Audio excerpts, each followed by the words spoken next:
With the Revolution of 1848, France was convulsed with strife for the third time in 60 years. Against the mounting wealth and entrenched political power of the bourgeoisie were arrayed the urban workers and unemployed and the landless poor of the countryside that the French called the dangerous classes. And in Courbet's work, there was little question as to where his sympathies lay.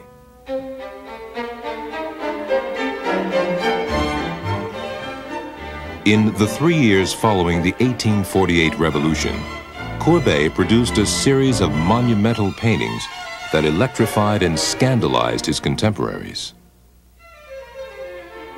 Particularly provoking was the immense painting entitled The Burial at Ornans. The Burial was a painting of modern life, ordinary people at an ordinary event. Yet its heroic dimensions, 10 by 24 feet, were those conventionally reserved for the officially approved religious, historical, or mythical subjects, like Couture's Romans of the Decadence, painted a year earlier. And although these official subjects were being abandoned by some of Courbet's contemporaries in favor of scenes of provincial and working-class life, their treatment of these realist subjects remained pious and prettified.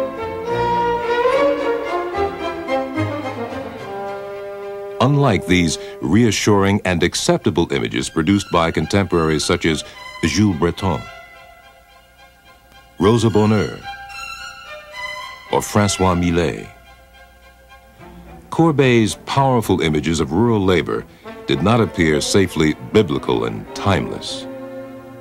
They appeared instead raw and confrontational. Instead of anecdote,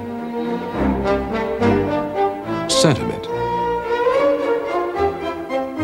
or emotion, here was an impassive, direct, and uncondescending depiction of brute labor and provincial rural life.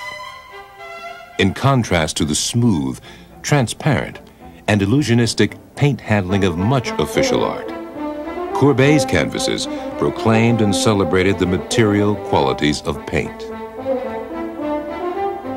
Stiff, wooden, rude, vulgar, unfinished, over and over, these objections were repeated in the hundreds of caricatures and satirical drawings provoked by Courbet's radical paintings.